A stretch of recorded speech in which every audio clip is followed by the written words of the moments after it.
Finding yourself lost in finding ways to be found, getting into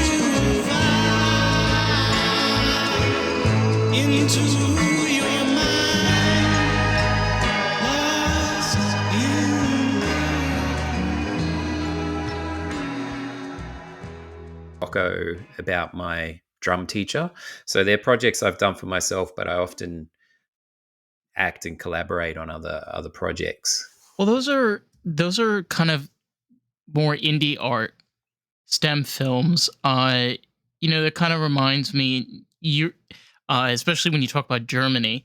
You know those noir films from the late '70s. You know what I'm talking about? Yeah, The punk yeah, scenes, the yeah, real dark, the real shitty, but they're very personal. Like you can see that this was done for a friend. It was done because they cared about this person. yeah, yeah. No, he is interesting in that sense. It's kind of a gritty place, and Hamburg has a real punk rock element to it. And my own history in bands as a drummer in bands has kind of given me that indie ethos, call it. And I think that's why I've really grooved with Hamburg actually in this city is that punk rock aspect. And I've tried to take that into my filmmaking. It's a very different world because when you look at American culture, it's very straightforward. You have the stereotypical eras, the issues, the problems, the golden age of filmmaking. And the same thing applies with Europe. The difference with Europeans is a lot of the projects, a lot of the indie films, artistic films that came out of Germany, Bulgaria, Hungary, Poland, Czechoslovakia when it was the same country. People know what I'm talking about. It was a very different movement. It was a very, very different movement of we don't give a shit. We have a Super 8 film and only a motorcycle. That's what we have. We have that and this. Yeah, exactly. Using the kind of constraints, but also committing to it at the same time. So just yeah, I actually appreciate it when there's kind of it's constraints, but it's very liberal here, and I think that carries across in the art, and that's what actually drew me to Germany. The first time I was Berlin, I tapped into this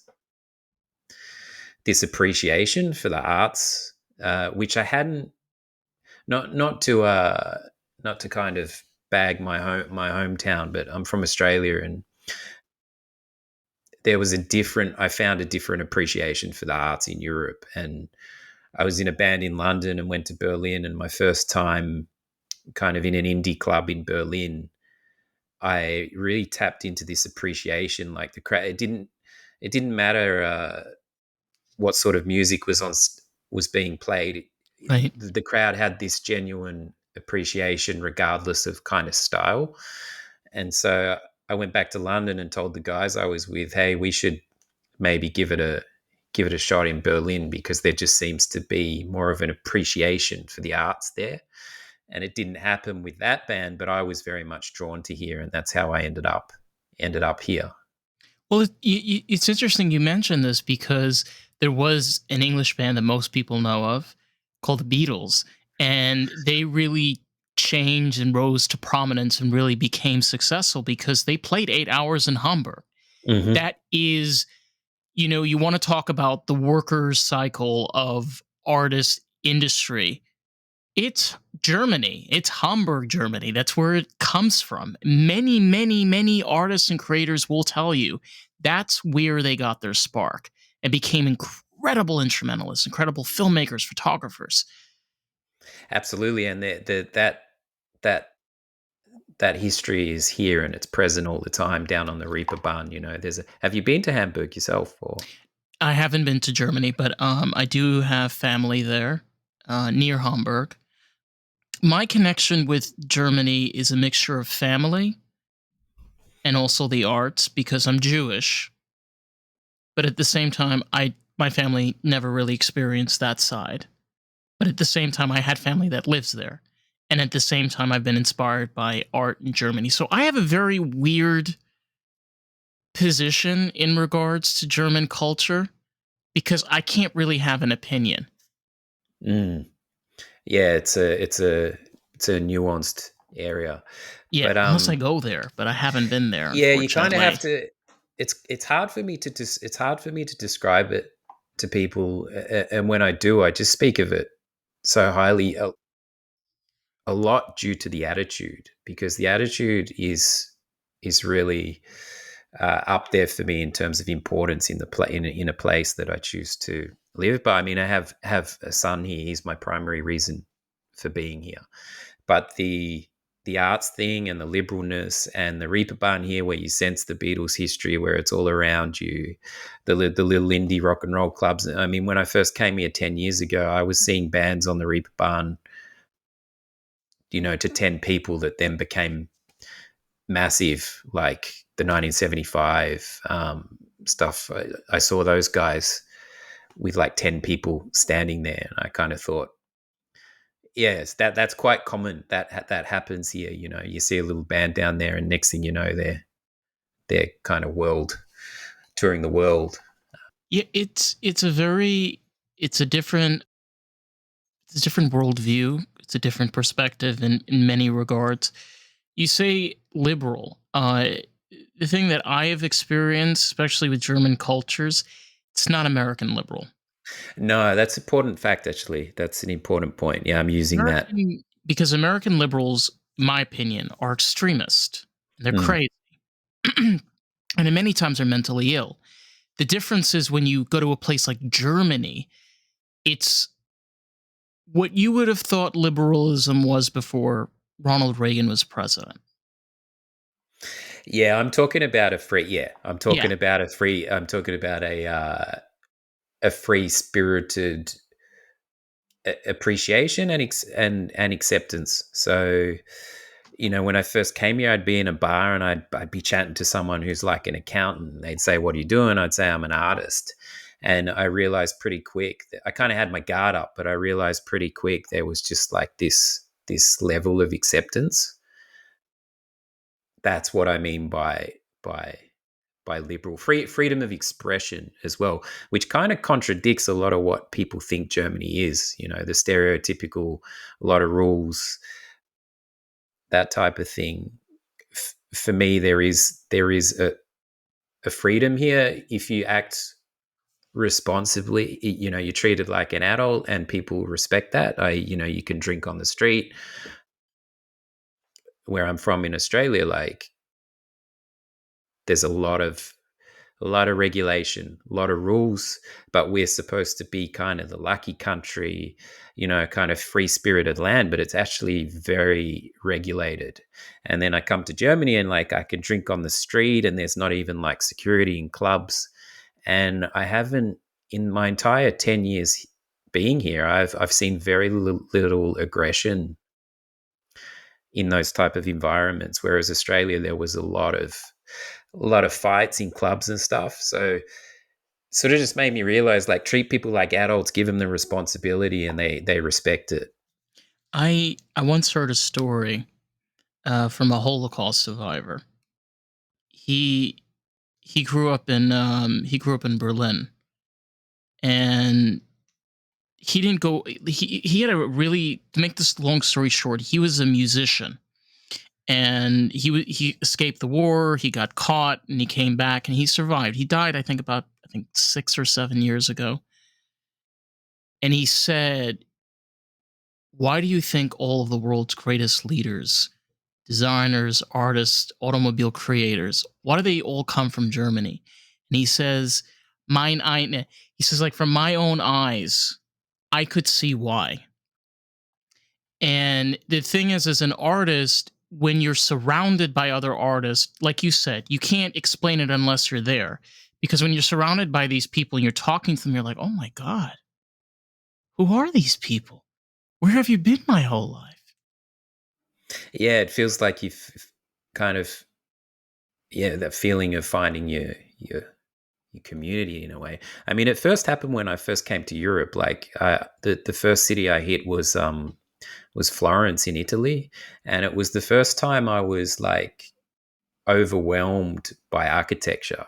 I studied architecture, worked in architecture before being in bands and stuff, but I arrived in Florence and I was standing in front of the Duomo and Oh my just in god. awe of this like crazy architecture. And then I noticed on the pediment on the top that the artists sat above the gods.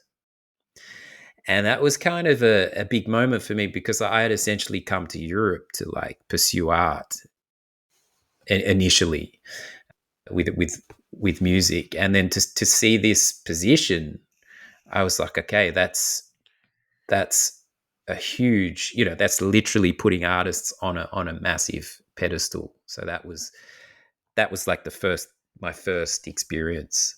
You wanna mind fuck right now? Think about all of the cultures, going to Hancock's theory of, civilization ending about 12,000 to 11,800 years ago. But there are stone carving pillars, temples that were designed by artists. Architects are artists. Team architects, you're on our team. Don't worry, I'm not going to leave you out of this. But it's true. These are ways of us remembering our past, and they only exist because artists created them. Spot on, yeah. Don't get rid of us. Trust me. You want us to exist because the thing is, without artists, there is no recorded history. There is Mm, no remembrance, film, photography. All that's gone. If that yeah, if we don't exist, it's crazy. for sure, for sure. What do you have to say to that? Like when you've been to a place where you see just crazy to see artists above gods, it it makes you wonder to yourself that maybe you're the elephant that's in the circus and told to be in control when you're the biggest thing that's in there. Mm, that's a big statement, man. I love it. Listen, bro, somebody's got to say it. It kind of like points you at the finger, like you're the one that has all of the control. So why am I being told that I can't do it? Mm. You know, I, I think you have to give yourself permission as well. I think, yeah, that's the creative struggle, right? Is like, not only is there environments around you that might be constrictive, but also like your own self doubt or. But when you arrive, like for me, when I arrived in that place, it was so significant because it was like, here you are respected. Um, European culture is very different. It's very hard for Americans to understand unless they've experienced it. Like I lived in Israel for 4 years and I was surrounded by Europeans, Germans, Hungarians, people that were from Croatia and Turkey.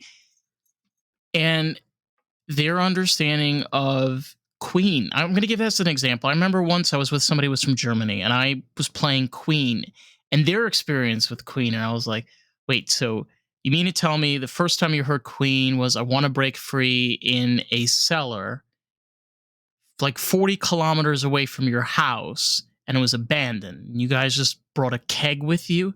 They're like, yeah, and you just drank hard liquor the whole night in this abandoned cellar 40, and they were like, yeah, this is, and I'm just like so fascinated. Like, can you imagine you as a filmmaker, like, I would go film that. It's an incredible movie right there. But to them, that's a normal it's Springs normal. break. Yeah. Yeah, it's normal. Yeah, it's interesting you say it because, like, when I first came here to Hamburg and was in a band here, we we were rehearsing in an above ground bunker. So the Ooh, first, that's fun. yeah, first of all, I didn't even realize like above ground bunkers existed. I always thought they were underground, but there's obviously a number of them here, and they literally have like 3 meter thick concrete walls, and some of them are too expensive to knock down. So what better place to change the use of it than to a place where bands can just smash The smash acoustics, bro, the acoustics in those, yeah. Yeah, next so level. so for me, it was like, wow, I'm here and I'm like jamming in an above ground bunker, and then like it actually, like just like you've said, that started to become normal. It was just like, all right, I'm off to the bunker to practice. Whereas in Australia, I was in studios and stuff, but in London, it was pretty cool because I was rehearsing under an off license in Brick Lane, which is Electric Avenue in Brixton, which is Okay. in the song like Walk On Through to Electric Avenue, and there was a bottle shop kiosk, and our practice space was underneath that Oh, in wow. in cold rainy London, and then transport to Germany, and practice space is above ground concrete bunker. So it's like, well, what better environments to like experiment with rock, you know? Well, it's also about creating, I wouldn't say a perfect environment, but the right ambiance of a room, cuz there is a reason why orchestra podiums are designed the way that they are. There's the reason why stadiums are designed the way that they are. And I don't know, I feel like when you're practicing and you're with the band, and if you're not in the right like ambiance, it's sometimes much harder to get into that flow that you want to. Mm, for sure. That being said, like this second concrete bunker we were in was fucked. Like the wiring was shot. There was like what they had to shut it down because it was like it was a complete. Someone was going to get electrocuted. Like It it was ended up. bad. It was bad. It Yeah, got really bad. somebody hired their uncle to come over and do the electrical Yeah, work. it was in the bunker. But you're right. You need a certain type of space, and I always said the best music has come out of like, in my opinion, like Northern England. Stone Roses, Oasis, Manchester, and the Liverpool. Manchester City. Like when it's dreary, cold, and there's not much to do but get in a garage and like play fucking instruments and create some of the biggest albums in history. It comes from that. That's why, as much as the winter kills me, not to talk about the weather, but as much as the heavy winters here kill me, I find it a very creative time. It harnesses creativity to have these seasons. It's weird because you come from Australia, which, from what I was told, your seasons are backwards. So, like, the summer is in January. Is that true? Yeah, yeah. So our Christmas is hot as fuck, and fake snow melting on the beach. We have barbecues on the beach with like fake Santas and shit, and it all melts in the 38-degree heat. So yeah. What the fuck? Like, what the fuck? That's not Christmas. That's some kind of bullshit shit you do in Miami, okay? And like downtown little Cuba, like you just have a little barbecue and like, oh, say lo feliz, like this is Christmas. Like, no. But being in Germany, the Christmas markets are amazing in December. So that's what I mean. Like Australian culture, German culture are like polar opposites, man. In so many ways, we're sarcastic. We have a dry sense of humor. Germany, there's no None. sarcasm, No, no, zero no, sarcasm. no humor. And I remember, I had a friend of mine. His name was Mark. When I was in Israel, I made a joke. The amount of silence, like we were a group of like 25, we went silent in a matter of seconds. The joke was, I was like, "Nice pants. You make it any tighter, women are going to notice your banana." And he looked at me and he's like, "What?" And just pure silence. I was like, "Okay, yep, Well, welcome to my daily life, man. I've had so many. I've had more long silences here than I've had hot dinners. Like, just one, because you're navigating the language, but two, if you have this kind of sarcasm, it just doesn't float. It also, if you first of all, my mom speaks Yiddish, and surprisingly, I can read a bit of German, and understand it to a certain degree. Uh, German, G- the German language itself is very direct. It's a very direct language. So when you try to be funny in German, I don't know how to It, explain it's as cold as a concrete bunker. exactly. And but on the literalness thing, the directness thing, I've actually learned to appreciate it. At first, it took me a while to get a bit of a thick skin because they do shoot from the hip here. But actually, it often saves a lot of fucking round. And the thing is, you know where you stand a lot. So in Australia, it's awesome, right? Because we're open and friendly, and that's its own thing. That's cool. Like, who wouldn't want to live somewhere that's just open and friendly? But here, a lot of German male friends and stuff, they won't say something unless they truly mean it. And I've had people, I was struggling to get an apartment here early on. I was really battling to like with the living situation, and there was a guy at a party, and I told him that I was trying to get, an apartment, and he's like, "Oh, hey man, I've got some contacts. I'd never met him before." He's like, I'll follow you up. Might take me some time, but I was like, yeah, yeah, cool. I didn't expect to hear from him, and then literally 3 weeks later, here's the contacts. I told you I'd send them, and he just wouldn't have said it if he wasn't going to do it. So I've really actually learned to appreciate the literalness and the directness, because it saves a lot of fucking about sometimes. But at the same time, I miss the kind of open friendliness thing. So, It, I feel, especially Americans, German people are very misunderstood and mhm. very misjudged in American culture, and the reason is, the jokes of like, oh, all they do is eat beer, drink beer and eat meat, Yeah. and scream at each other, and drive Mercedes cars on, the autobahn and go over 200. I have never been to the country, but thankfully I've been able to meet people that are from there.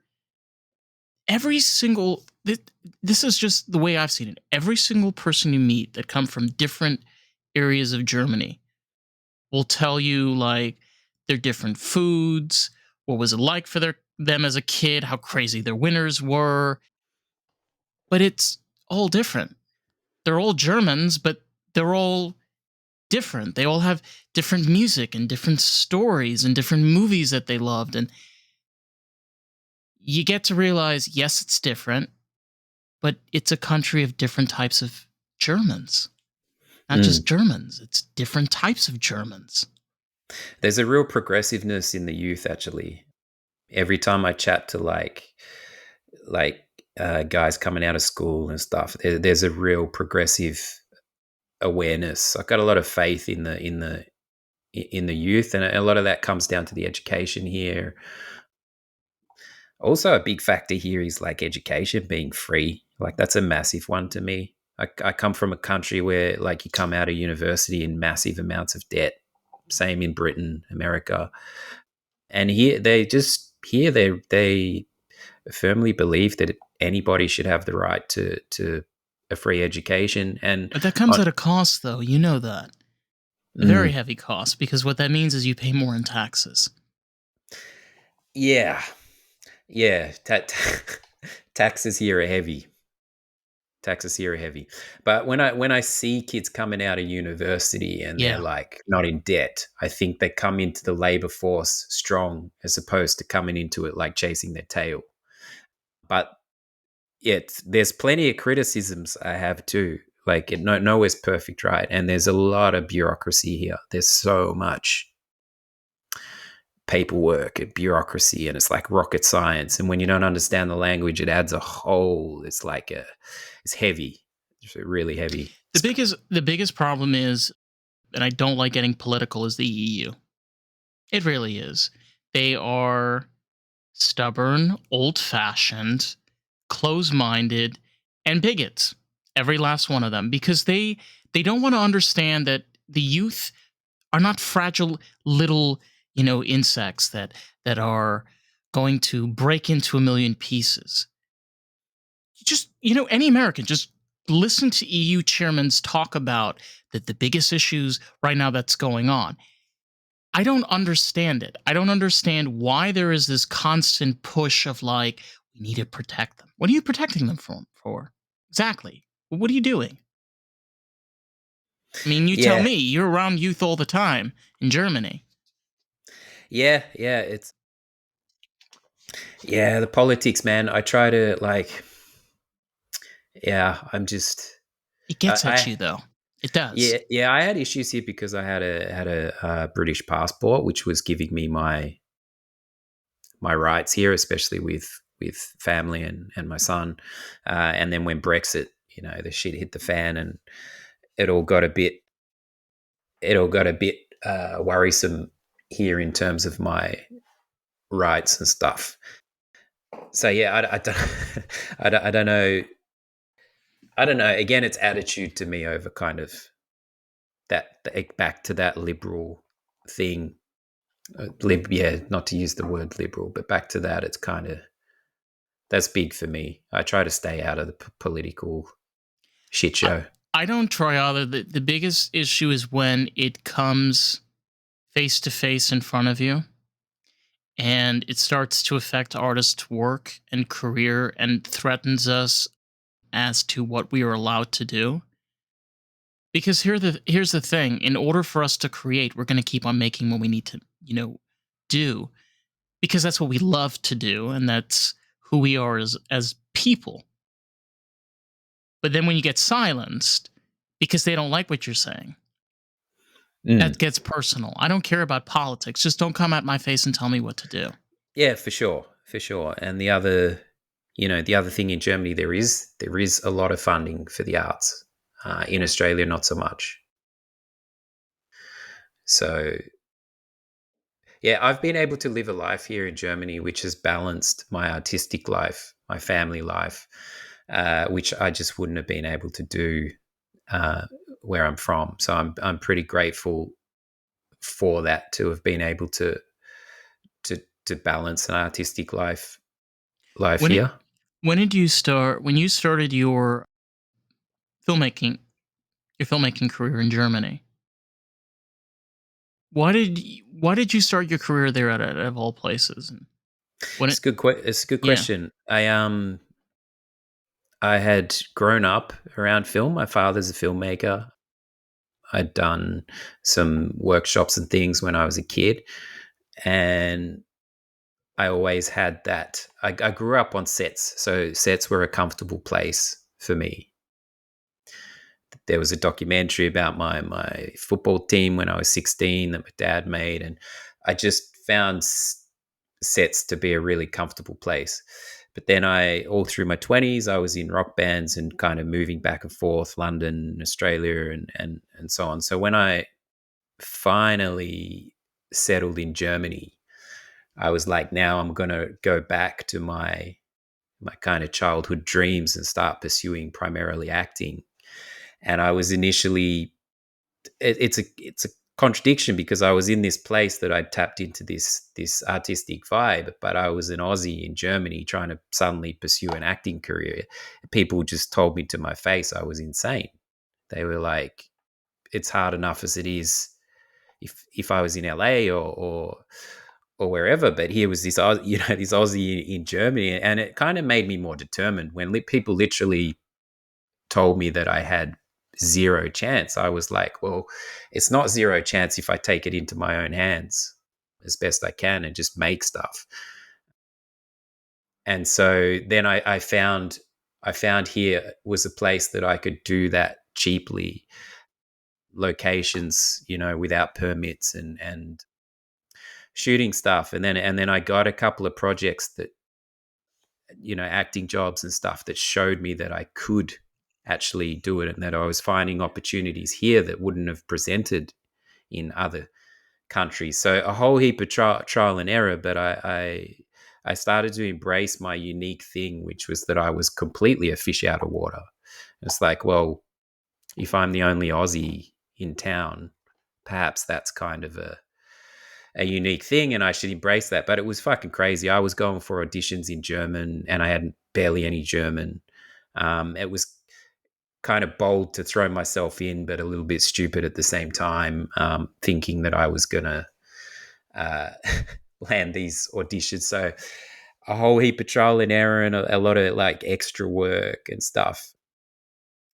So it's taken me 10 years to really come back to like taking it into my own hands and just making the stuff that's important to me and collaborating on cool stories with cool people who are trying to say something as opposed to just making something that's not really trying to say anything. So you basically at this point are an independent filmmaker. So you call the shots and Well, I've yeah, I mean, I write and develop a lot, but getting the stuff made, I'm trying to collaborate as much as possible. I'm collaborating with some other really cool filmmakers, primarily on a lot of shorts. But I feel so much better now taking on less. Like if I tell one or two stories a year that are important to me, that are personal, that are trying to say something, I'm happy with that. Whereas my early time here, I was going for everything. I was going for commercials and being an extra on all this stuff. And I've just realized it's so much better to do like one or two or have a swing at one or two cool projects as opposed to like doing 30 or 40 shitty things that don't get me anywhere and I don't learn or grow from any of it. yeah, it's all about having like a learning experience and not burning out. Completely, man. Perseverance. But like I say, that this is impossible has actually driven me to like, to just try and take it into my own hands as much as possible. It's like anything's possible. It really doesn't matter where you are as an artist. You can just make the stuff. It's all about the doing. Yeah, it's true. I mean, I live down here in South Florida. I'm originally from New York, and I still do the podcast. I still do my artistic things. I still keep in contact with the people that I talk with and still make interactions. The thing is, you're right. It's not about where you live. It's about you as an artist making the steps to be a more successful version of yourself. Bang on. Doesn't Yeah, it doesn't have to be what anybody No, wants it to be. and yeah, and for a long time I thought because I'm in Hamburg, I have to like fit into to whatever here. But then it was like, well, no, actually, you can kind of be a global artist that's separate to where you live. You don't have to try and just fit into the. So I was very much trying to fit into the like. I have to go for German projects, and it was just really again really unique because I just had what the fuck moments like on sets of like German crime TV and being directed in German and like barely being able to speak it, and it actually helped me because because I couldn't understand what was going on. I had to really like focus and be as present as possible Oh my because god. but it was scary as fuck because you're on a set and you like these were big sets. I mean, it's very small roles, but big sets. And everyone's question was always like, did you have dialogue? Because their heads would spin. They're like, why is anybody going to cast a guy who can barely speak the language? And most of the time, I didn't have dialogue. I was a drug pusher or just doing like drug deals on a crime show. And so it was kind of awesome just to be in this crate, have these moments. Like it was real spin out. Here I am on as an Aussie on a German TV production. Oh God. Well, you know something? The bright side of this is that you didn't decide to move to Japan. Because if you move to Japan, be a little different. I love Japan, man. And a samurai crew from Japan came here, and I did like a cinematic sword workshop and short film with them, and that was an awesome experience. Oh my God, that is Yeah, I love bro, I love Japanese cult. First off, yeah. like I've been obsessed since I was a kid. You know, I used to go to the library, used to when if anybody doesn't know what a library is, okay, because you haven't been to one, it's a place where you take out books. Okay. You go to this place and it's filled with these papers, with these covers. Yeah, crazy. And I used to take out all these manga books and I just all the time just bring them back, come back, bring them back, and just reading over and over again. That is just so cool, like especially like their traditional culture, like with kimonos and swords and samurais. Mm. God, we could talk Nah, about this for like 6 hours. yeah, seriously, a huge Ser- fan, huge fan of. I haven't been there, but like samurai. I mean, I've practiced martial arts, but like Japanese film design, Ooh, yes. samurai culture, all of it. It's just like I just love it. Music. Music, all of it. Ooh. I do see some similarities between Germany and Japan, which people find a bit hard to fathom sometimes. But this kind of repressed, orderly thing followed by like going crazy karaoke at night. Like, I do see some links, but in terms of the efficiency, It's a language. yeah, I potentially. Yeah, I've heard this before, and I think because if I don't know that much Japanese, I can understand to a certain extent also, but I can kind of read also. This is what happens when you have too much manga. The attitude and the insult. But with the languages with Japan, it's a very direct language. You have to know how to put words together, you have to know how to write them, you have to know who you're addressing and how you're speaking to the person. German Germany is the same way. How do I know this? Well, they all have different dialects. Ta-da! Yes, this is true. Germany is full dialects because people are like, no, no, no. We say it better. No, we say it like that. No, we say it like this. So I think that's I That's a good think point. yeah, I think it's the The- language. yeah, the crazy thing here in Germany is, this whether you're addressing somebody formally or informally, So it's a bit more cruisy these days, but generally, like if it's professional or someone you don't know or an older person, you're addressing them formally, but it changes the whole fucking grammar structure, as opposed to if you're informally addressing them. So I would meet someone in my early time here, and by the time I'd figured out whether it was formal or informal, like the conversation was over and gone. Like it just stunted me, from even getting started. But you're right. I think yeah, that type of language, there's parallels there. And can we also say this because it's a fact? The two greatest industries on the planet that have come out of these countries is the automobile industry, such as Porsche, Mercedes, Audi, and BMW. And then you have Japan with Nikon, Canon, Sony, these insane electronics such as cameras for videographers, cinematographers. I mean, the list just goes on. Germany What and Japan.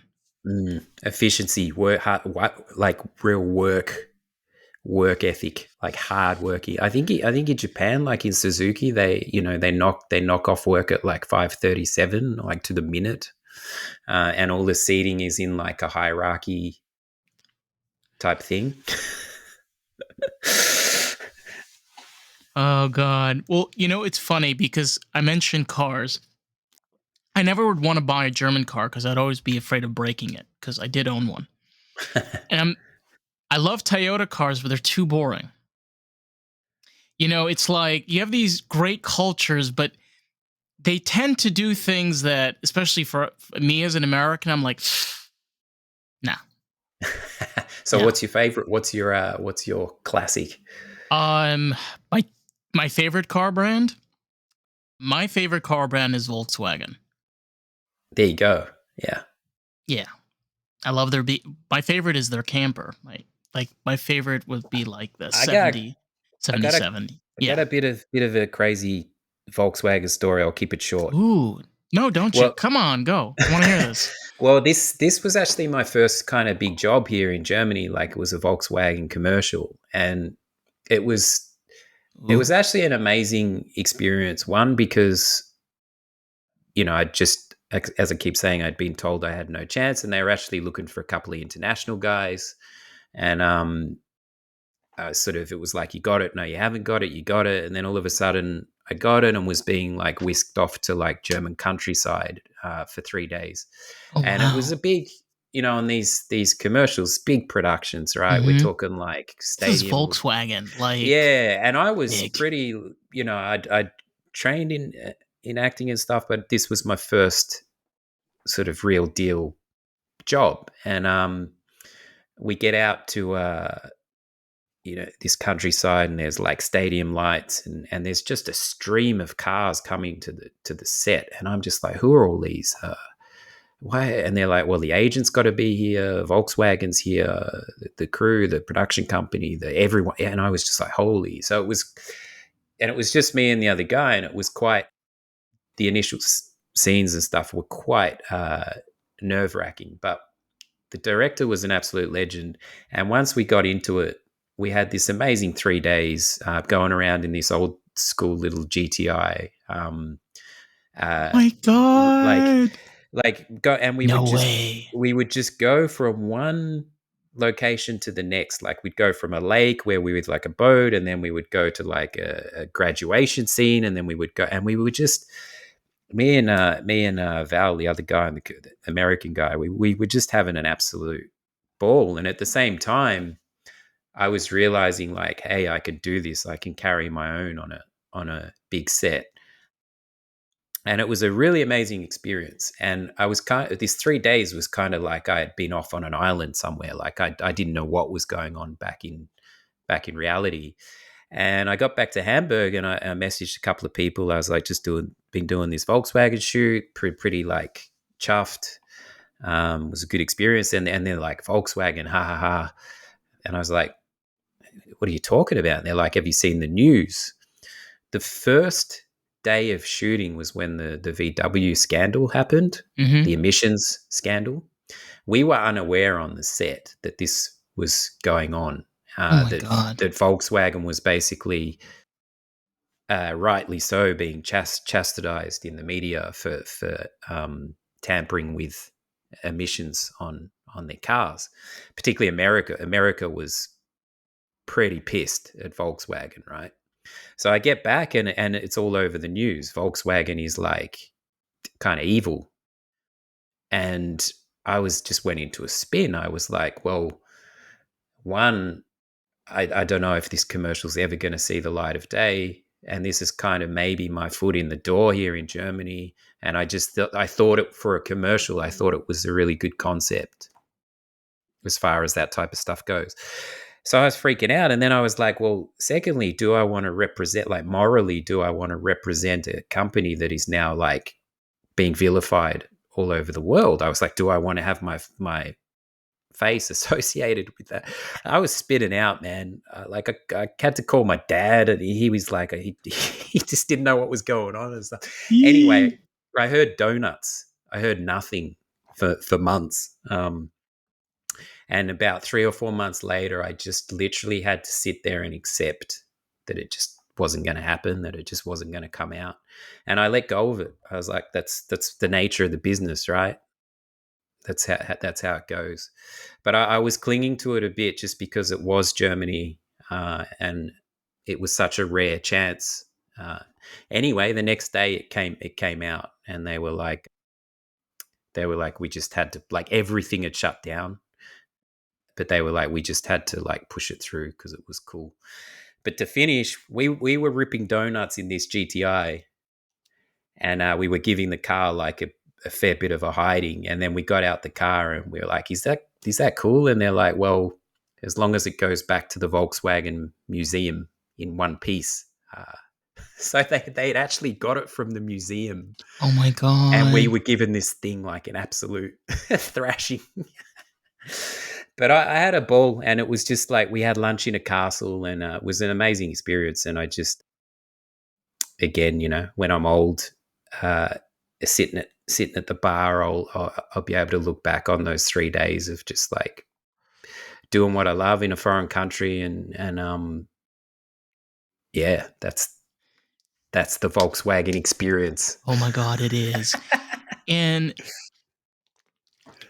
the way I look at car companies is like this. You can look at the corporate end of it, but you can also look at it from the designers. The people that design these cars, the engineers, the ones that figured out the right suspension, the right engine, the right transmission to put into a car. Um I like learning from people. So these people that make these cars, when you talk with them, they're the coolest people you ever meet. They are the company. That is a fact. Without them, there is no cars. And as much as the corporate end of those companies think that, time and time again, whenever they had shitty artists and shitty engineers, what has happened? They go bankrupt. Comes back to the art, comes back to what we were saying earlier. Exactly. Full Yes. circle, man. Artists on top of gods. I'm telling you, this is fact. Full circle. It really does. No, yeah. Yeah, I'm That fascinated. that is such a cool fucking experience. Like being able to drive this historic car, for 3 days. And I mean, that's cool that it was a museum car. That thing's probably never going to be driven ever again. So at least you had fun. It's not in a superficial way at all. It was the experience. Like even if it did come out, like I had made peace with like the just that experience as a thing. It was just really really unique, and I realized that was rare actually. And the director was a legend, but there was so much stuff that just happened in those 3 days. It was yeah, I'll never forget it really. You never do. You never expect yourself to lose those experiences because like you said, when as we get older, those experiences become memories. And there's something to look back at. Having a past is not a bad thing. It's something to look forward to in the future. You being able to say, like, look what I've been able to do, like, look what I've been able to accomplish for myself. And that only happens when you're willing to take those opportunities and make those happen. Yeah, and yeah, without getting too philosophical, it's like Sorry. no, no, I'm saying me. I can, I'm no apologies. already going down there No, very I'm deep. saying like being the old guy at the German Kneiper. If I'm still here in, the German Kneiper is like an old person bar. Uh, yeah, I think there'll be less. I just hope there's less regret when it's like you've got this memory bank full of these experiences that we're talking about.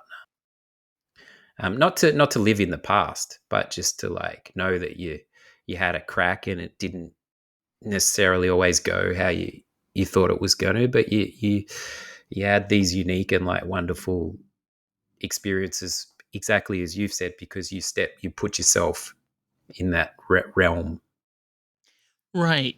And being realistic with yourself, being able to, you said it, you came to another country and people were telling you this is impossible. What the hell are you doing? Putting yourself in this new reality, this new world, creating something for yourself. Yes, fucking up along the way. Guess what?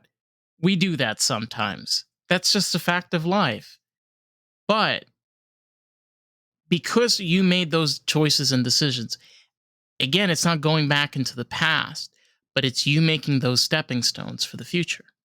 Again, you have to learn on how to be able to see that perspective and being able to see both sides. Perspective is key. Yes. I've got a dear friend in Australia. Shout out to Darian. He's a big man on perspective. We often talk about perspective. Um, it's a it's a thing. I I got fascinated by perspective because of David Bowie. Mm, He used to talk a lot about of seeing different sides of yourself, being able to see a perspective from a different scope, which is another great thing for artists because it really gets you pumping, gets you mm. moving, and being able to learn from another person that's in front of you. What a phenomenal guy in terms of being like a multifaceted. He threw himself into everything, everything.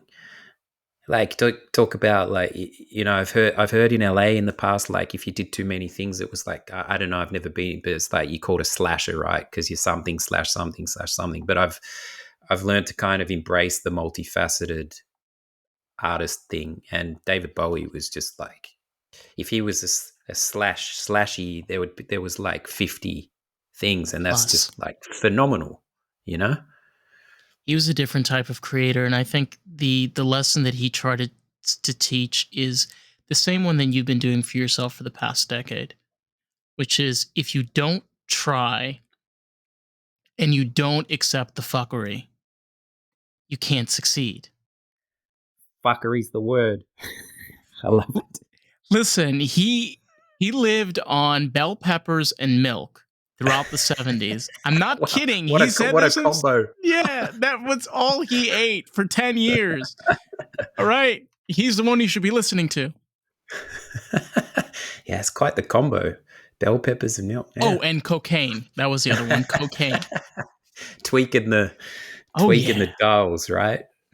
Have you ever seen him I've seen the film of him performing like in the early 70s, like 72, Mm. 73, as Ziggy Stardust, and it is just like, bro, do you need me to get you a fan? Need me to cool you off? Are you okay? But it just the fact that that existed in the 1970s, just like, what? Mm. What? How did that happen? Like, no Yeah, way. yeah. Crazy. Definition of enigma, man, like a whole whole thing. Yeah. But you find that with a path of learning to be able to learn from other people and teach you different things, like running into a person, they're like, yeah, I'll find you an apartment. Just give me a couple of weeks. You run into a person like, oh, yeah, I know a story. If you go down there, there's a guy there. He's a DJ. You should definitely talk to him. And you go to him and he says, like, oh, yeah. I know somebody there. If you go to his Instagram account, you can find it goes on and on and on. It's just, It's crazy. It's crazy, yeah, how certain people present at the right time or opportunities, and then you kind of anticipate or create a scenario in your own head how it's going to go, and of course it never ends up like that, but it always teaches you something. Another thing here was I have this architecture background, and it's like my fallback, but I had made a strong commitment to never work in the industry again. But it was kind of a double-edged sword because my qualification was always tugging at me when things are tough. And a few years ago, I did what I really didn't want to have to do. I had to look for an architecture job because there's no fucking around here, right? Especially with the sun and so on. It was like I'd been pushing and pushing creatively, and it was just complete crickets, nothing happening. And so I did what I really didn't want to do. I got on a normal job site to look for an architecture I'm job. sorry. No, and I sunk, right? I like it crushed me. It crushed me. And anyway, my normal kind of day was to look for castings and kind of film work related stuff. I never went on English job sites. The only reason I went on the English job site was because I was having to go for architecture work. And then on this English job site was a film project. And so I inquired about it, and I ended up getting a lead role in this indie film from essentially going on an English job site to try and find an architecture job. Oh my god, It that's was so a crazy twist. random. So when I got that, I like I'm saying, I was like, wow, this is like must be kind of the break, you know, because I was kind of desperate and I was falling back on my thing. And of course, that shoot turned out to be a whole different experience to what I kind of hoped and anticipated, but it taught me like so much. So it's just crazy. It's like you say, it's so random. It's like I hadn't been on an English job site, and then I go on there looking for the fallback job, and then there's a film job on there. It's like random, Yeah. No, random. it's so true. It's where the universe, the world that we live in, if you go with the flow, my dude, if you learn to be less angry and more disciplined, but at the same time realize it's okay to fuck up. It's okay to make mistakes. It's okay to Well, be wrong sometimes. yeah, and trust is a tough, like just yeah, to trust. That's a struggle sometimes. It's like just, I mean, you got to be like proactive, but just trust that you're exactly where you're meant to be. Um, that's the big thing is just like, but as you say, just fucking go with the flow. Try not to pull. I've had times where I've just gripped at it too tightly, you know, and when you're gripping really tightly, it's you just gotta fucking lock, as they say, lock her up here, you know, loosen up. Got to get up from your bootstraps. Yeah, It's yeah, hard though.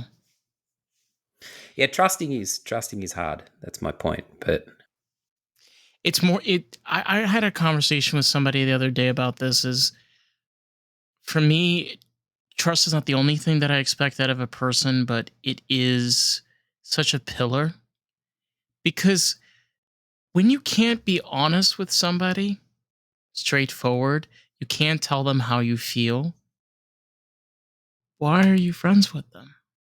mm.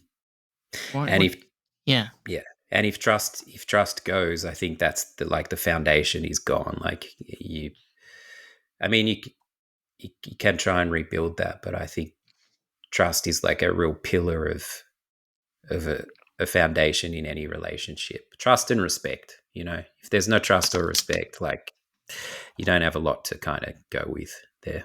No, it's like basically cutting off life support. Mm. You can't. The thing is, maybe you can be a solid a solid artist. Sorry, and alone and doing everything by yourself, which I feel I do a lot of the times. But I do find inspiration. I do find creativity and something to learn from other people, such as yourself, for example. But you never, I don't know, I feel like you can't expect it to come, like it's like, wishing for the star to come across the sky. You're like, please. No, that's not how the world works, honey.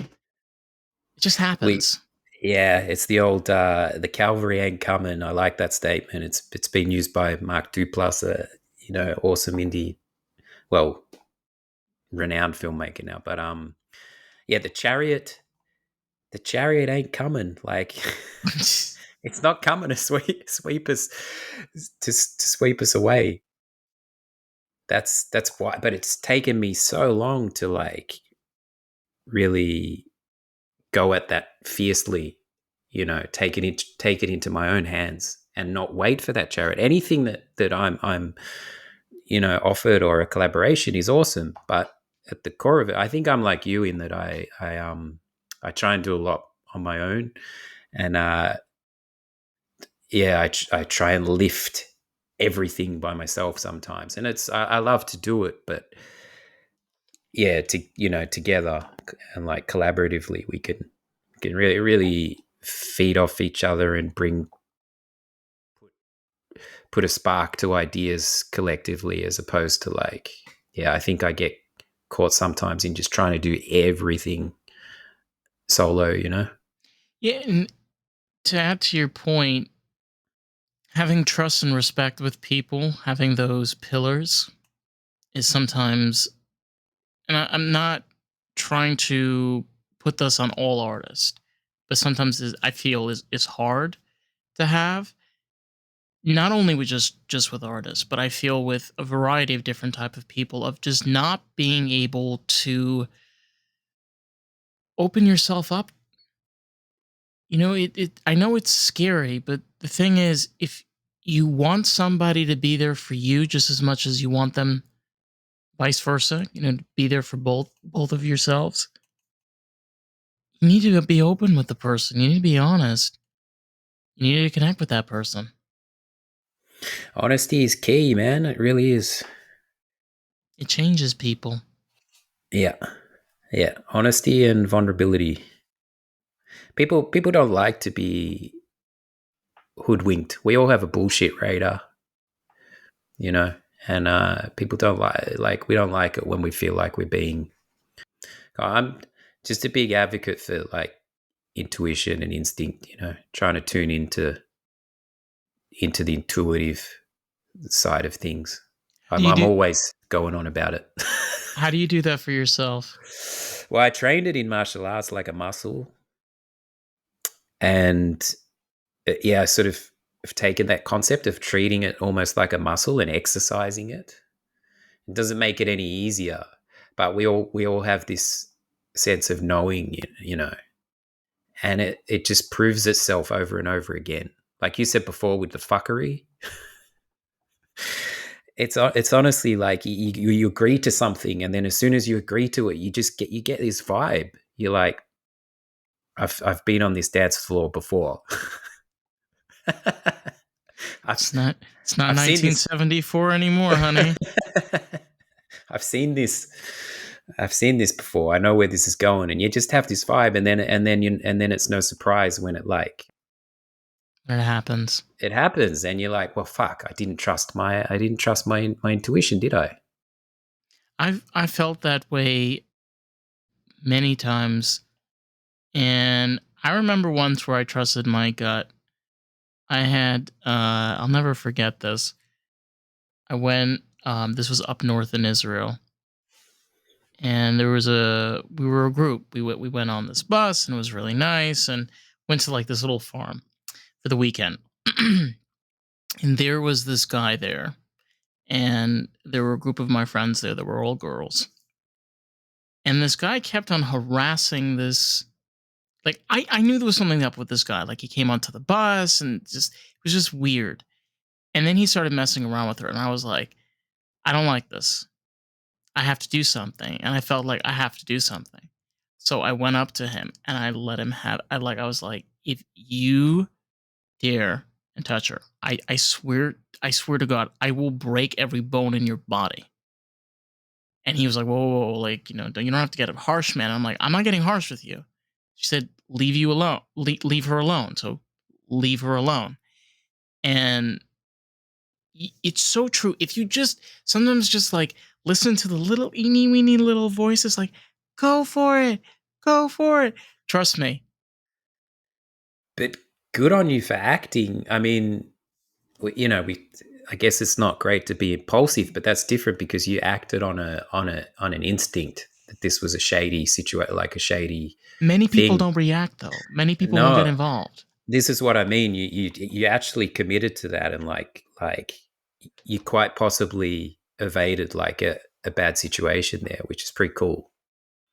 Yeah, I've had some strange. I was in Spain once in a little side street, and a guy like took a woman into like a foyer thing, and Ooh. I had this. I had the same vibe, and I did. It was a bit silly what I did, but I did what you did. I followed them in there, and I started like confronting the guy. But ultimately, it was like I had to gauge the woman, and she told me it was okay, and it was like it was a weird situation, but I don't know, like I kind of had to let it go. But it was like just a similar thing. I was just trying to react on a vibe, but bringing like intuition into life decisions and stuff that's you're trying to get your head around and trying to listen to that. It's hard. It's really hard. We get so distracted by like crazy shit in it. But You want to think so funny? I am one of those very few people that are on my phone while I'm driving. Isn't that crazy? Amazing. not ideal. It's very normal here in South Florida. Everybody's on Oh their Jesus. phones. Yeah, it's bad. And just looking around and noticing how everybody is so disconnected, it's like, Mm. no wonder why there's so many accidents. You know, it's very weird to be around now because people are have this sorry, they have disconnect constantly. They are unable to like talk and have a conversation like we've been doing because you're constantly on your phone. You're constantly on computers and electronics. Like we've been talking here. I have no phone in front of me. Like you are my direct right and now. it, and this is even through a screen. We Yeah. can have this level of, and there's still it's just presence and focus. And another thing I love here in Germany is there's less of that. When you meet someone, it really is like face to face, no phones. It's an awesome thing because we're all right. We're all gripped by this technology, and it's it's double edged sword. It's can be awesome creatively, but there's a huge disconnect. But the fact that we can do this is pretty fucking cool. Yeah, and I seek connection, and I actually find in Europe, I find more of a sense of community. Last year I was in southern France, and I was sitting in a courtyard of a restaurant in a little village, and there was probably like 20 tables and different groups and couples and stuff at each table, and people would just chime in. There was no phones anywhere for a start, but people would just chime in, not intrusively to each other's conversations, but they'd like overhear something and they'd like comment, and then someone at that table. I was like, fuck, man, this is an awesome sense of community and like a strong history, and just like a rich community thing. And that's like, I dig it. I sometimes when I go back to Melbourne, it's a lot of assets, you know, and no, I crave that community, and I find it. I find it here in Europe. I think for me, I'm a first generation. So my dad was an immigrant and I was raised with Middle Eastern culture. My dad was from Morocco. So I was raised American, but at the same time, I was raised with his culture. So I'm not as bitter as most New Yorkers. I'm actually quite kind, and I try to be a nice person. And I say hello and how are you, and I'm one of those people that like will bake things for friends. That's how I was raised. You make cake and you bring it to friends. It's not a very American thing, but it's a thing as a person that's American. There's a Yeah, difference. right. Mm, yeah, I get that. No, no, you have a lightness to you, man. Like it's I try. Don't let the lightness get beaten out of you. If they make another season of The Lord of the Rings and it's as shitty as the last one, then I'll let you know. It's awful. It was awful.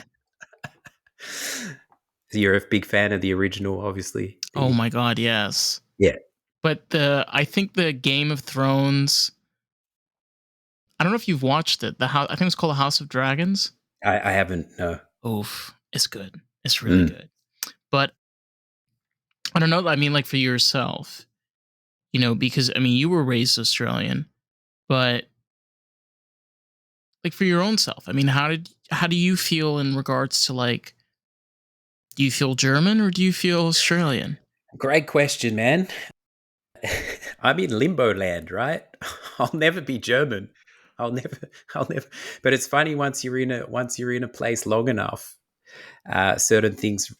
I'll never be German enough to be German, is what I'm saying. But as much as they've embraced me, but I've been away from home so long that I'm like, the Aussie things kind of. So I'm right in the middle, but I believe that like taking the best from both cultures is actually an awesome way when you've got two cultures that are so polar opposite. When you find a middle between the two, uh, it's classic. But I've always said like when you leave the place you were raised, and then things happen and you end up with an international family and so on. Once you cross that threshold, there's no turning back. So when you go, what I mean by that is when you go home, I'd been in London 2 years. London is. Have you been to London? No. Yeah, It's a very, very transient place, but I met people from all different cultures through this 2 year experience. yeah, And to be honest, I didn't experience much racism in that time. I didn't witness much racism. I get home to Australia, Christmas barbecue, as we've said, in the 38-degree heat. Still not Christmas, okay? Still not there's a considering it Christmas. there's a bloke on the barbecue Oh my just god, I love it's great. This is crazy. there's a bloke cooking, stereotypically making shrimps on the barbie, right? Like, and this is my first day back or second day, and he's just spruiking about how like Asians shouldn't be school teachers if their English isn't.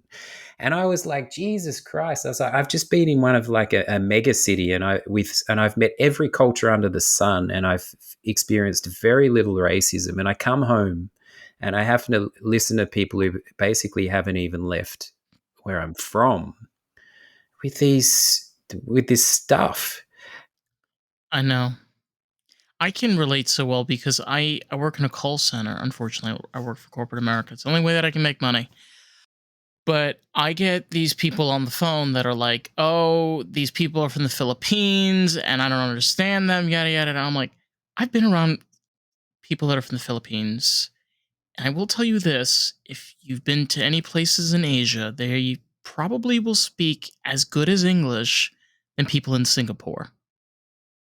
Okay, it's one thing. Absolutely. It's one thing Filipinos are If known not better. for. They speak English very well. Yeah. So Yeah. so But hilarious. but going back to the Yeah. Aussie German thing, I'm now somewhere in the middle, and of course I have German family, so you know it's now in my family bloodlines and stuff. This is the international life, but it's really hard, and I think a lot of people find this who have left the countries they grew up in. There's a thing that you can't really explain when you go home. The stuff that frustrates you when you go home. It's a really hard thing to kind of explain when you see things done differently. And I see a lot of things in Germany that are done better, and there's some things from Australia that I would like to see more of here. So it's really like take the best of both. Yeah, Yeah. Balancing them out. yeah, yeah. Nowhere's perfect, right? No. It's crazy So I because like mean, my hmm? sorry, my fiance, like I'm often getting quite down on Germany, but I'm finding myself like, on this show being quite like backing Germany. So it's a real like I swing and stuff, you know. It's a Australia is like one of those places where I think you have to experience it. Like, actually, I've never been there. It's too expensive to go. I'm sorry. It's it is. very expensive to go It there. is. It is. And and and and far oh my god, I heard it's like I think it's a 23-hour flight from Florida. It's crazy. crazy. Yeah. Yeah, no, I'm not doing that. Fair enough. But I it doesn't disregard though. I think Australia has great culture. I mean, in regards to like filmmaking and photography, but I think Germany also has at the same time. But I think something for you yourself is where you've been able to grow as an artist in Germany. So maybe that would be your strength. It's spot on, and that's like my. It's really high up for me. Like if I'm not like I'm primarily here as a father, right? But to be the best father for my son, I have to be creatively. I have to try and find creative fulfillment because that makes me the best father that I can be. Yeah, If I'm in a most place loving. where, yeah, if I'm in a place where I just don't feel I can express my creative voice, my well being suffers, and that doesn't make me the best the best father that I can be. So you're spot on. Like my growth as an artist here has been really. I think I'm very determined and driven. I still would have like pursued wherever I was, and I don't know what would have happened in other countries, London or England or Australia. But you, you're exactly right. Here I've had that growth artistically, and that's been a major thing for me. It's really awesome to be able to like find your artistic place. And I think being a person that's also a father and you have to have that responsibility, like it's your child that you have to care for. The thing that kind of gets forgotten is yes, you got to work, but if you have to work and you're miserable, how do you think your kids are going to feel when you come home? Exactly, man. I have to set an example to my son, and at least if he sees me trying and failing, that's better than him seeing me miserable, as you've just said. So if he sees me taking swings, that's way cooler than me coming home choked by a tie and being a miserable father. So exactly right.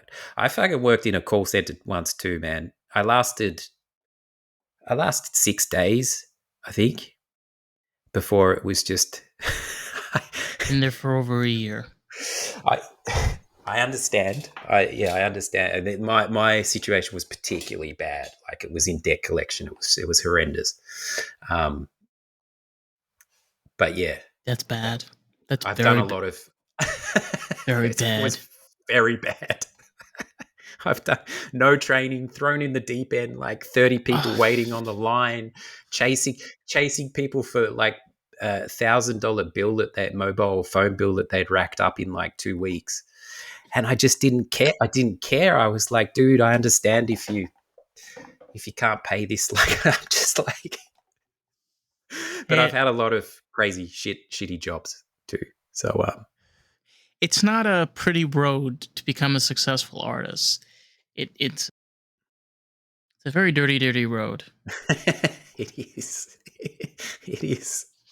I still tussle with it, man. I still tussle with it. It's yeah, but finding that balance, I said to you earlier, like I think I've found a good balance here. Being the starving artist isn't necessarily the best way to make art, I think, and I've found a good balance here. It's also that stereotype. It's that derived and mealed and chewed up concept over and over again. It's you want to be an artist, be an artist. Like I love podcasting. Do I care about being as big like, the biggest podcast. Well, I don't give a fuck. I don't care. All I care about is making this my career and being successful at it so I can be able to provide for myself. The same way as I'm assuming as a filmmaker and as a writer, when you need to be able to provide for yourself and creatively do it at the same time. When you get to that step in your life, what is Happy yeah, days, man. what do you need Yeah, just paparazzi following you around? You want that? Come on. no, Yeah.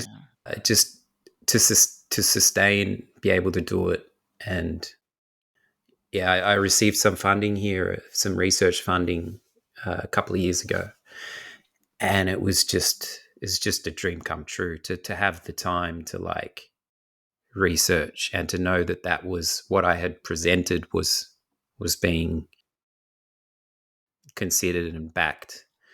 It was just fucking happy days, man. It was like it's to be able to do this and It's sustain it. acknowledgement. It's being Mm, acknowledged for the work that you're doing.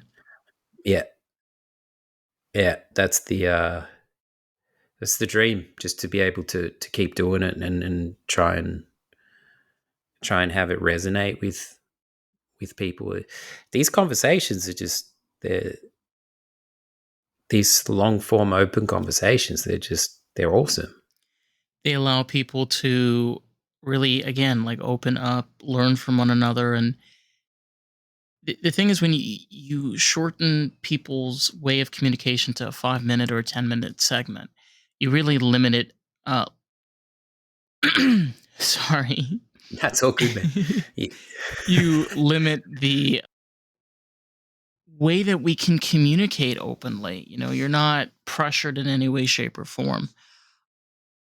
I think it's really incredible what you're doing. And I think it's really incredible the experience that you had because it's really a genuine approach to, well, I'm in another country. What am I supposed to do? Well, make yourself the opportunities. You're here now. You have to be here because in your case, you had a child. There are other scenarios that you can run into. Make the situation that you're in the most practical, the most reasonable for you right now and grow from there. It's I think it's also unrealistic expectations. That I think it's the biggest key is don't don't go big. Go little. It's a fair point. Little steps, little bite-sized pieces that you could manage bit by bit. Um, just taking a little step in that direction again, like intuitively, like just lean a little bit towards that thing and just take the manageable pieces of that, like write a word, write a sentence, write a paragraph. You know what I mean? It always sounds so like art can get really kind of big and exponential and kind of hazy, but it's like when you actually maybe being in Germany has made me a little bit more practical as well, in terms of like, okay, if this is something you want to create realistically, how are you going to do that? Like break it down and break it down more and break it down. I've had a lot of really cool discussion with our other artists here about, all right, what do you want to, what's your vision? And then just really being honest about that and like, okay, how are you gonna make that happen and just break it down and down and down. Yeah. It it's all about being able to realize that the bigger picture is made out of smaller pieces. It's really again goes back to perspective. It really is just very hard. I'm talking about like even for myself, like it's really hard to break out of patterns. And when you're faced with that living in a different place, you have to create a new pattern, a new way of communicating because English and German, I don't think is the same language. If I'm not But you, mistaken. but yeah, what you say, yeah. Also, like when you take a dramatic left turn, like I did, which was kind of leave Australia. I mean, a lot of people relocate countries. But you're right, when you step into that whole other world, it gives you an opportunity to like reset in a way and like try and shape things. I mean, you could do that anywhere. You don't have to leave your home base. You could make that choice like whenever you like. But for me, it helped me when I physically stepped out of everything that I ever knew. It helped me start to like lean toward shaping that, you know, that creative trajectory, particularly, but also like personally. Yeah. You know what? It's kind of crazy because when you hear about a move from Australia to Germany, you think, okay, that's simple.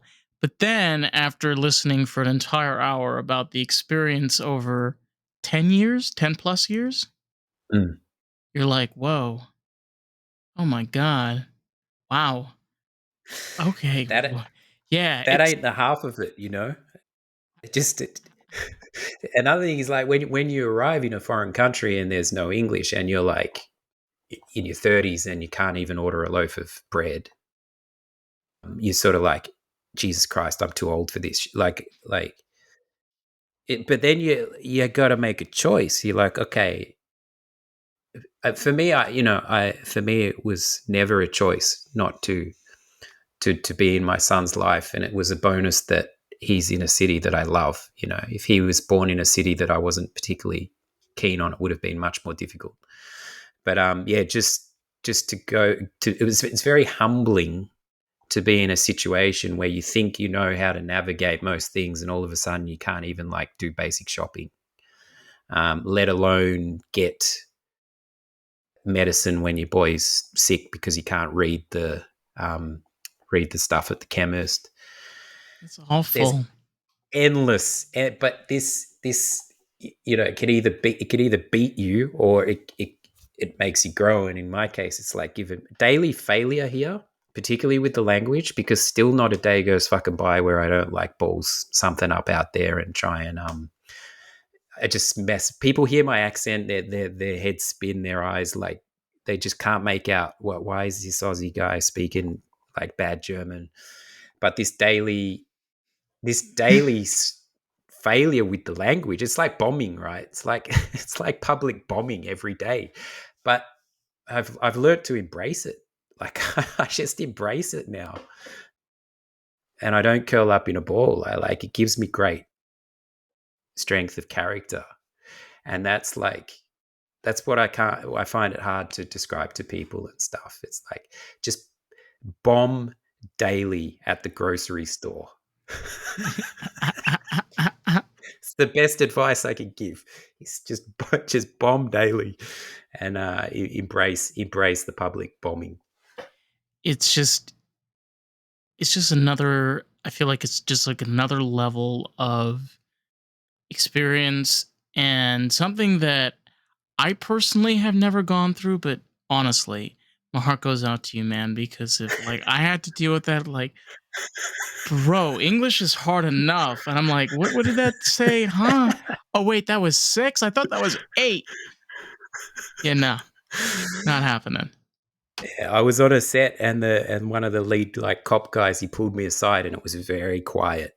It was very, very quiet, and he said to me in German, "Wo kommst du her? Where are you from?" And I was like, "Okay, I'm gonna really slow my words." And I said, "Ich komme aus Australien." Right? I said it clearly and slowly, and he looked at me and he's like, "What? Köln?" As in Cologne. And I was like, if this guy thinks I'm saying Cologne when I'm saying Australia, I got no fucking chance in this land.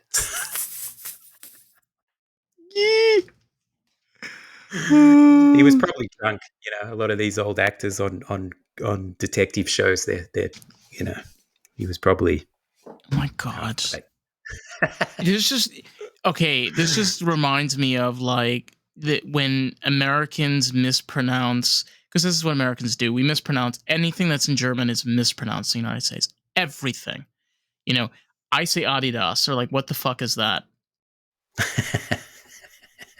I'm like, Adidas. No, I like, like that. I like that you do that, man. I like that you stay true to the brand. yeah, it's, they're like, oh, it's Volkswagen. No, it's Volkswagen. No, it's Volks, right? Volkswagen. Yeah, Volkswagen. Yeah, the W is a V. And it's just like, again, it's just so hilarious because when Germans come here, they get to see Americans butcher the crap out of their culture everywhere, everywhere. Ugh. It is the reality, though. Another little classic on another set of all places was there was a big crowd of people and a random dude came up to me and he's like you're Australian, right? And I'm like, yeah. And he's like, do you know Greg? Excuse me? I know, He's like, Greg. and you, so I was a bit stunned, and then I was like, you talking about Greg from uni or Greg who runs the fish and chips store or Greg, my, bright, like, which Greg you talking about? And he's like, oh, I thought you'd know. And I'm like, dude, population of Australia is 26 million people, man. Like, that's a whole lot of Gregs. Do you know Greg? I know, Greg. You know, Greg? Oh god. No, it's so funny because I run into this problem, especially at work. I've worked in 2 different jobs in the past 6 years, and I'm the only person named Dave. Out of, like, the last job was like 30 employees, and this one's over 100. Over 100. And I'm the only Mm. person named Dave. So I view it as a sign from the universe that they know that I don't belong there. Like, what more of a sign do you need? Is like all of your employees have different names except one. One is named one name, you know? Classic. Oh, yes, Classic. it is. So, Own the uniqueness. Yeah. oof. Let me ask you this. With the work that you're doing and the projects that you've been on, where can people find like the work that you're doing? Like, are you posting the shit on like YouTube and I appreciate that. Yeah, I've just set up my YouTube channel recently, actually, and Woo! I put everything on there. Okay. I'm gonna feature your. I And think I can feature your channel, so I'm gonna find you on YouTube. likewise, Yeah. yeah, likewise. The username is Super Dan Thomas because I Oh have yeah. my little, without sounding like ego issue, I have a little podcast as well, Super Little Challenges. But yeah, my YouTube channel has like all my like the Volkswagen ads on there, the shorts are on there, little You did a scenes from. GTI. Okay. Let's not humble this. Okay. This man did a Volkswagen GTI commercial. Okay. It's Do you know how many people in Austria probably wetted their pants watching that video? I don't know about that. I don't No, know rally about that. racing, bro. That's what GTIs are famous for. Yeah, Is rally races. it was actually more of a general Volkswagen ad, but that's cool. I appreciate that. But yeah, No it's rally all racing with the no donuts? no rally racing. But all the shorts, like my shorts Yes. are on there. A lot of scenes, behind the scenes stuff, interview stuff. So I'm really, yeah, trying to just be awesome for people. And also the little doco I made about my drum teacher uh, was my first crack at making something, and I still get responses from people saying, how much they loved it and sort of it inspired them to get back on the drums or things like that. So there's Mhm. YouTube channel. My website's danthomas.net. That's got a lot of stuff on there as well. And all my social media is Mr. Dan Thomas. That's the usernames. Super spiffy. I think, dude, I've changed my username 400 fucking times. It's ridiculous. Yeah, well, the funny It's thing is, ridiculous. so I have to tell you this funny story. So we're not the only person that's named Lost in the Groove. I looked at actually. Yeah, Yes. yeah. There's a record store in Washington. So Carissa, which is the host of American Groove, it's all about stoner culture. We were talking one day, and she's like, "What are we going to do about these people?" I said, "Look," I said, "when we have enough money, I said, this is what we're going to do. We're going to go out there in Washington, rent like a yacht Cadillac, get on like a nice pair of tuxedos, walk up to those motherfuckers and knock on their door and be like, listen, bitches, okay? We're the Lost in the Groove podcast. Your ass is owned by my ass now. We're buying this shit. Okay, get out.